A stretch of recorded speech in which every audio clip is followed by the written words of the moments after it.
বিনিয়োগকারী বন্ধুরা আসসালামু আলাইকুম। আশা করি আপনারা ভালো আছেন। রিপাবলিক ইন্স্যুরেন্সের অ্যানালিসিসটা আপডেট দিচ্ছি এখন। রিপাবলিক আরও দু একটা ইন্স্যুরেন্সের আপডেট দিব, কারণ অনেকগুলাই দেওয়া হয়ে গেছে, কিন্তু কারোগুলো বাদ পড়ছে। ওনাদেরগুলো রিকোয়েস্ট করতেছে, তো ওনাদেরগুলো তো বাদ দেওয়া ঠিক হবে না। আর আজকে যেহেতু বন্ধের দিন, অনেকগুলো ইন্স্যুরেন্সের অ্যানালিসিস দিচ্ছে, আরও দু একটা দিয়ে ফেলি, এই আর কি। তো আপনারা ওই যে একটা জিনিস আস্তে আস্তে বোঝার চেষ্টা করবেন যে আপনার শেয়ারটার আসলে প্রয়োজন হচ্ছে কিনা, কারেকশানের প্রয়োজন আছে কিনা। তো কারেকশানের প্রয়োজন থাকবে না থাকা বুঝতে হইলে আপনি তো অ্যাপসগুলো ইউজ করতে হবে। আমি যে অ্যাপসগুলো দিয়ে, যে বিভিন্ন কোম্পানির অ্যাপস, স্টক নাও, বুল বিডি, আমার স্টক ইত্যাদি আর কি। তো আমার স্টকের অবস্থাটা আমার কাছে খুব খারাপ দেখতেছি এখন, আঁকাআঁকি করা যায় না আর কি। তো এগুলো হাতে রাখলে আপনারা বুঝতে পারবেন, আপনারা দেখতে পারবেন কোন অবস্থায় যাচ্ছে, কি করতেছে, কোথায় আছে আপনার শেয়ারটা, কোন লেভেলে আপনি কিনছেন শেয়ারটা। এগুলো যদি একদম না দেখেন তাহলে অন্ধের মতো তো বিনিয়োগ করতে পারেন না। অ্যানালিসিস শেখা দরকার। অ্যানালিসিস শিখবেন না ঠিক আছে, কিন্তু সবার জন্য অ্যানালিসিস শেখা না, এটাও ঠিক আছে। সবাই অ্যানালিসিস শিখবে না, এটাও ঠিক আছে। সবাই অ্যানালিসিস শিখলেও ভালো করবে না, এটাও ঠিক আছে। কিন্তু স্বাভাবিক একটা নর্মাল একটা ধারণা যে আমি যে চার্টগুলো দিচ্ছি এগুলো বোঝার জন্য, আপনার প্রাইসটা কোথায় আছে, কি চার্টটা কোন অবস্থায় আছে, বটমে আছে না টপে আছে, বা আগাচ্ছি কিনা, এগুলো বোঝার চেষ্টা করতে হবে আর কি। আশা করি আপনারা বুঝতে পারছেন। এখন আসেন রিপাবলিকের আপডেটটা দিই। রিপাবলিক আসলে একটা জায়গায় একটু আটকে আছে, এটা আমি সাজেস্ট করছিলাম। রিপাবলিকের কনসলিডেশনটা শেষ করার অপেক্ষায় আছে, এবং কনসলিডেশন এখনও শেষ হয় নাই। একটা শেয়ার চাইলেই দৌড়াইতে পারে না, একটা শেয়ার চাইলেই বুম বুম হতে পারে না। তাকে অনেক কিছুকে ওকে করতে হয়, ওকে করে নিয়ে আগাইতে হয়। কিছু শেয়ার 5 টাকা বেড়ে কারেকশান হয়, আপনারা দেখেন। কিছু শেয়ার 20 টাকাতেও কারেকশান হয় না, কিছু শেয়ার 50 টাকাতেও কারেকশান হয় না। তো ওদের মেজারমেন্ট ওকে করে। এই জন্য আপনারা মনে করেন যে টেকনিক্যাল অ্যানালাইসিস বলতে কিছু নাই, কি এই শেয়ারটা 30 টাকা বাড়লো আর শেয়ারটা 10 টাকা বেড়ে কারেকশান হইলো। আসলে প্রত্যেকটা শেয়ার মুভ করার আগে তার টেকনিক্যাল ইন্ডিকেটর অসিলেটরগুলোর একটা লিমিটেড ক্যাপাসিটি থাকে সাপোর্ট দেওয়ার। ওই ক্যাপাসিটির মধ্যে যদি সে সাপোর্ট দিয়ে টার্গেটে যেতে পারে তো যায়, নয়তো আবার কারেকশান হয়, আবার যায়, এভাবে টার্গেটে যায়। কিন্তু এই জন্য বলে অ্যাকুমুলেশন ডিস্ট্রিবিউশন বা রিট্রেসমেন্ট, এক্সটেনশান ইত্যাদি ইত্যাদি। তো আসলে এই বিষয়গুলো হচ্ছে ইন্ডিকেটর অসিলেটরকে ওকে করে নেওয়া। যে ইন্ডিকেটর অসিলেটরের মাধ্যমে ইন্ডিকেটর অসিলেটরকে ওকে করার জন্য কিসে তাকে কারেকশান করতে হয়, তাকে প্রাইস কারেকশান করতে হয়, তাকে মুভিং অ্যাভারেজ, মোমেন্টাম, ভোলাটিলিটি, এমনকি ভলিউমকেও কারেকশান করতে হয়, বা ভলিউমকেও তাকে কন্ট্রোল করতে হয়। আশা করি বুঝতে পেরেছেন। সুতরাং আমরা এখন দেখি রিপাবলিক সবই ঠিক আছে। দেখেন বুলিশ আছে, বাই সিগন্যাল আছে, এখন ফিউচার ক্লাউড গ্রিন আছে, এবং আপিস আছে, MACD ওকে আছে, আপিস আছে, কনভার্জেন্স ছিল, একদিনের ডাইভারজেন্স আসছে। এরপরে যদি আমরা দেখি রিপাবলিকের অরুণ দেখি, অরুণ আপ ট্রেন্ড আছে, একটু দুর্বল হয়ে গেছে আপ ট্রেন্ড। আর এরপরে আমরা যদি অসাম দেখি, অসামও আশা করি ঠিক থাকবে। সুতরাং রিপাবলিক আসলে এখন এন্ট্রি দেওয়ার সময়ের মতো একটা শেয়ার, যদিও আমি আগে থেকে বলছি এটা, কিন্তু এটা এতদিন কনসলিডেশনের সময় নিবে এটা আমি নিজেও আশা করি নাই, ভাবি নাই। এখন দেখেন কনসলিডেশন শেষ হয়েছে কিনা এটা বোঝার জন্য সরাসরি কোনো ইন্ডিকেটর অসিলেটর নাই। এই কারণে আমাদেরকে ধারণা করে বলতে হয়, যে যত ভালো বুঝতে পারে সে তত ভালো ধারণা দিতে পারে। এই কনসলিডেশন শেষ হওয়ার উপরেই বেসিক্যালি মুভমেন্ট নির্ভর করে। এর পাশাপাশি আরেকটা জিনিসও কনসলিডেশনের সাথে রিলেটেড, সেটা হচ্ছে টাইম কারেকশান। সেটার ক্ষেত্রেও টাইম কারেকশানটা যেভাবে বোঝা যায়, কিন্তু কনসলিডেশনটা সেভাবে বোঝা যায় না, বোঝার সুযোগ থাকে না। এটা আমার নিজস্ব ব্যাখ্যা, আমি আমার মতো করে বলতেছি। হয়তো অন্যরা অন্যভাবে বলতে পারে, বা অন্যরা অন্য কিছু বলতে পারে, অন্যরা কোনো কিছু না বলতে পারে, এই আর কি। তো আসেন এখন আমরা একটু দেখি রিপাবলিকের মোটামুটিভাবে। হ্যাঁ, রিপাবলিক মোটামুটিভাবে বেশ ভালো। রিপাবলিক শুধু ওই যে দেখেন, এই যে দেখেন, এখানেই সমস্যাটা আছে রিপাবলিকের। এখানে সে এখনও টু উইক চার্টে প্রবলেমটা এই জায়গাতে আসে। এখানে কনসলিডেশনটা শেষ হয়নি, এটা শেষ হয়ে যাবে। এটা শেষ হইলে সে এগিয়ে আসবে এবং সে রেড ক্লাউডের উপরে উঠে গেলে মোটামুটি সমাধান হয়ে যাচ্ছে। ফিউচার ক্লাউড ওকে হয়ে গেছে, মানে আপনারা রিপাবলিককে ধরতে পারেন অনেকটা ওকে আছে, অনেকটা ওকে বা 70% ওকে আছে ধরতে পারেন। এর এর এর চেয়ে খারাপ অবস্থায় সে নাই, বাট ওকে টাইম দিতে হচ্ছে, কনসলিডেশন শেষ করতে হচ্ছে, এইটাই হচ্ছে মূল কথা। এরপরে সে ভালোভাবে উঠে আসবে এবং আমার অ্যানালিসিসকে ওকে করবে আশা করি।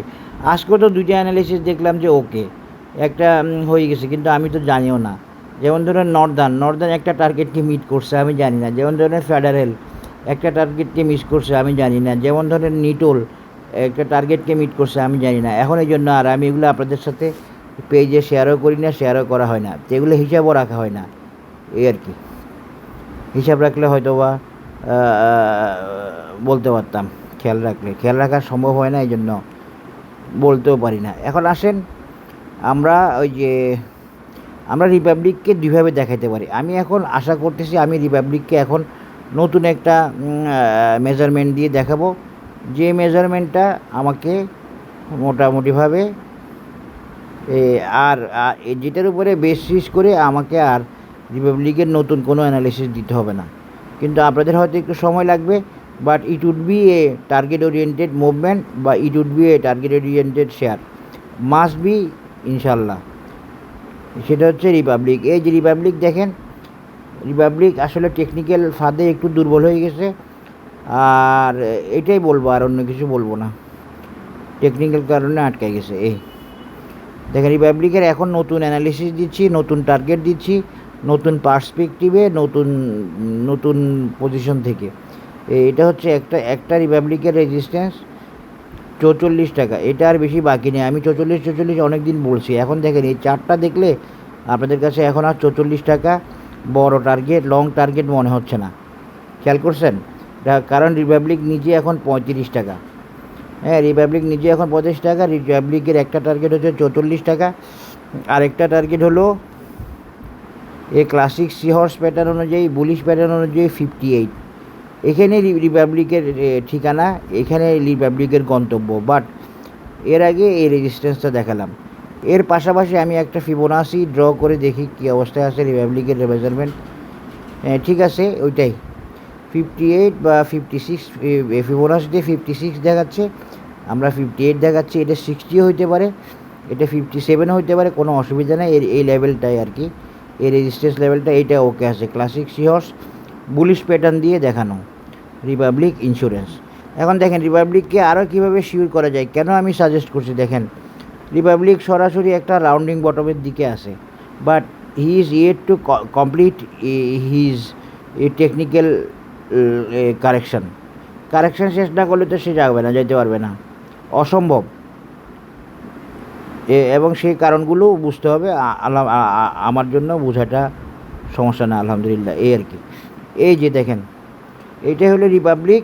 রাউন্ডিং বটম দিয়ে দেখালাম। এখন রাউন্ডিং বটম হলে কি বলছি আমি আপনাদেরকে, এখানে নিয়ে চাইলে ঘুম দেওয়া যায়। এটা আস্তে আস্তে আস্তে আস্তে আস্তে আস্তে আস্তে এই টপে আসবে এবং এই গর্ত থেকে সে বের হবে, এই রাউন্ডিং বটম থেকে সে বের হবে।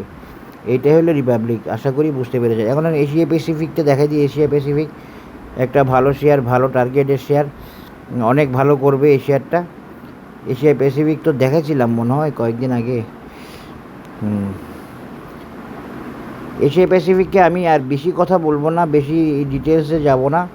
আমি একটু দেখাই, এই মেজারমেন্টটা যদি মিলে তাহলে এশিয়া প্যাসিফিকও অ্যানালিসিস শেষ। খুব দ্রুত দেখাই দিচ্ছি এশিয়া প্যাসিফিকটাও। আচ্ছা, এখানে 72 আছে। আচ্ছা, আমি 70 থেকে ধরলাম, আপনারা 72 ধরতে পারেন, যদিও এটা শ্যাডো, বডি হচ্ছে আসল মেজারমেন্ট। এই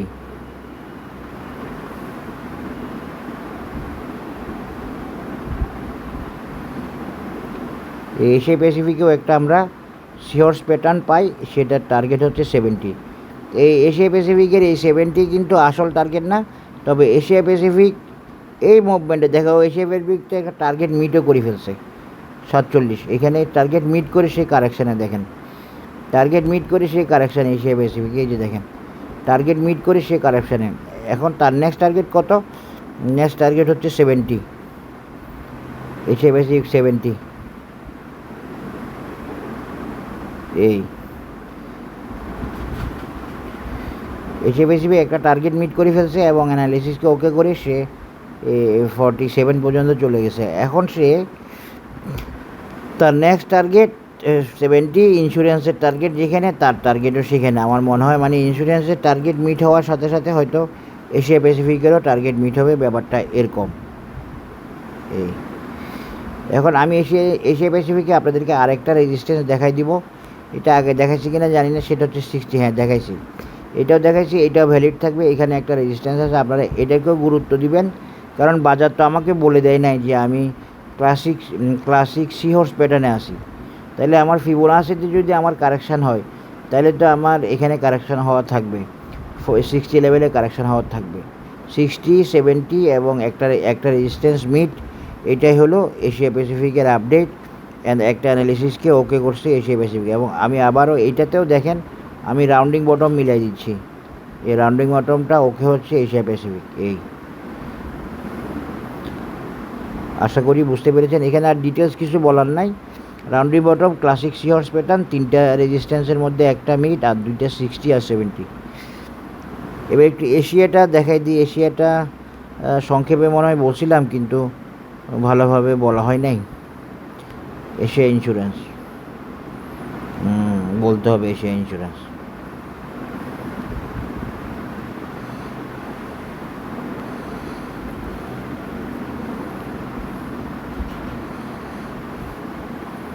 এশিয়া ইন্স্যুরেন্স দেখেন টার্গেট মানে নাই, ওর মতো করে আগাইছে, যতটুকু পারছে, যতটুকু ওকে টেকনিক্যাল সাপোর্ট দিছে শেয়ারটাকে, ততটুকু সে আগায় এসে একদম ভরকাই গেছে মানে খুব জোরে আগাইলে ওইটার কারেকশান শেষ করতে সময় লাগে।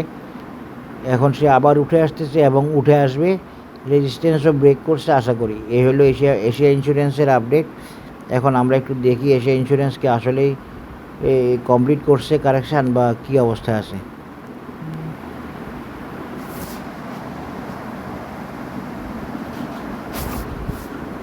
কী অবস্থায় আছে একটু দেখি।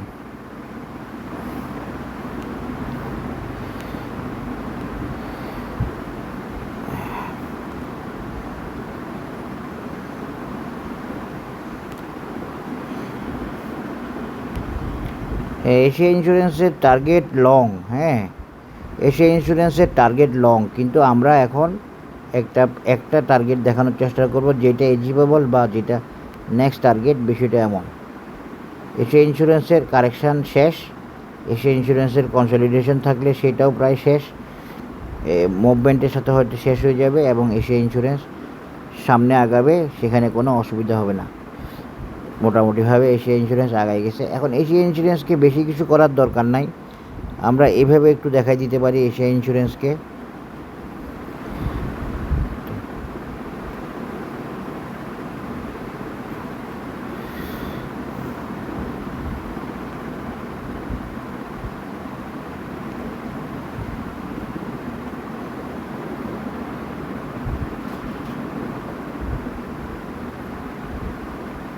৳60 বা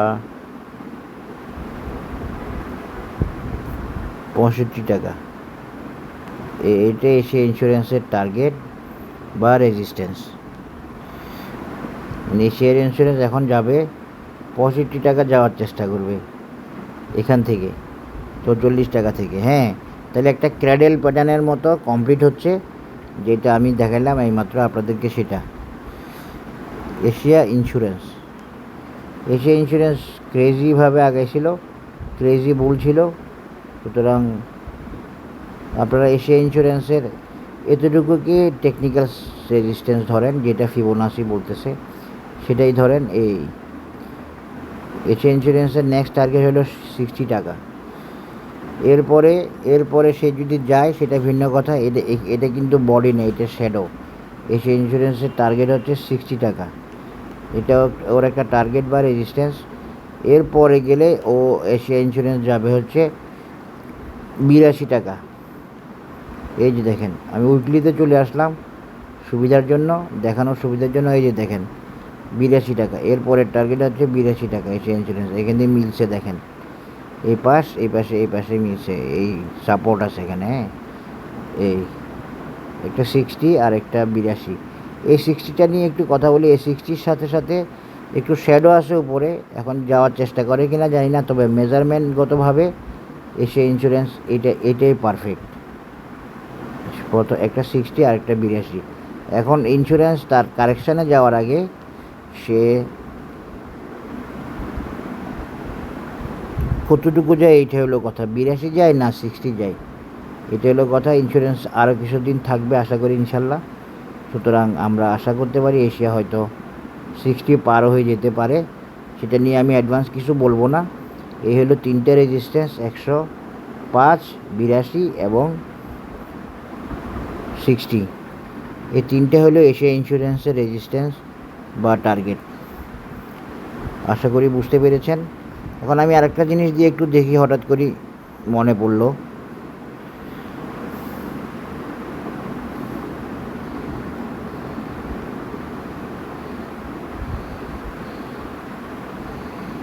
এশিয়া ইন্স্যুরেন্স একটা ব্যাড প্যাটার্নেও আছে, সুতরাং এটা টার্গেট ওরিয়েন্টেড হওয়ার সম্ভাবনা বেশি আছে। এবং এশিয়া ইন্স্যুরেন্স 140-ও যাওয়ার আছে, সেটা ইন ফিউচারে। আমি এটা এখন আর দেখাইতে চাই না, এটা এখন আমি ডিলিট করে দিলাম। এশিয়াতে একটা ব্যাড প্যাটার্ন পাওয়া যাচ্ছে, ব্যাড বুলিশ প্যাটার্ন। সুতরাং এশিয়ার সামনে অনেক দূর যাওয়ার থাকবে। এখানে 119 পর্যন্ত এইটা ভ্যালিড থাকবে আশা করি ইন ফিউচারে। জানি না বাজার কি করে, আমরা অন্তত প্রথমটা বলি 60 অথবা 80, এটা হলো আসল। এর পরেরটা পরের ব্যাপার। এখন হয়তো অনেকে যদি ধরে রাখে তাহলে এটা আবার অসুবিধা হবে। যার যেভাবে ইচ্ছা সিদ্ধান্ত নিবে, কিন্তু বিষয়টা হচ্ছে এশিয়া ইন্স্যুরেন্স একটা টার্গেট হচ্ছে 60, তারপরের টার্গেট হচ্ছে 80। এর বাইরে আমার কাছে তেমন কোনো আর রেজিস্ট্যান্স নাই এশিয়া ইন্স্যুরেন্সের। আমরা এইখানে একটা রেজিস্ট্যান্স দেখাই দিতে পারি এশিয়ার, সেটা হলো 70তে একটা রেজিস্ট্যান্স আছে।